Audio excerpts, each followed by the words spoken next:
अस्सलामुअलैकुम नाजरीन, आप देख रहे हैं उर्दू ट्रैक। खैबर पख्तूनख्वा में एक नया मंजर देखने को मिला जब वज़ीर आला सुहेल आफरीदी ने आज वो कर दिखाया जो अमूमन इक़्तिदार के ऐवानों में बैठने वाले नहीं करते। वज़ीर आला सुहेल आफरीदी पेशावर की सड़कों पर खुद अवाम के दरमियान निकल आए, बग़ैर किसी प्रोटोकॉल के, आम शहरियों के दरमियान, आम अवाम के अंदाज में। पेशावर की सड़कों पर आवाम की बड़ी तादाद उनके साथ शरीक थी। कहीं नारों की गूंज, कहीं खुशी के मनाजिर और कहीं लोग अपने मसाइल लेकर उनके इर्द गिर्द जमा नजर आए। सुहेल आफरीदी ने आज वो रास्ता चुना जो अवाम का है।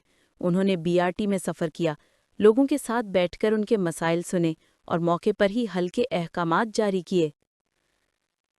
अपने अवामी दौरे के दौरान वज़ीर आला का कहना था कि दफ्तर की दीवारों में बैठकर आवाम की आवाज़ नहीं सुनी जा सकती, हकीकी खिदमत के लिए सड़कों पर उतरना पड़ता है।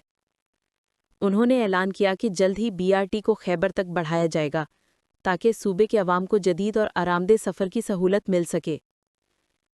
ये दौरा न सिर्फ एक मुस्बत मिसाल है बल्कि अवामी क़यादत की एक नई रवायत भी।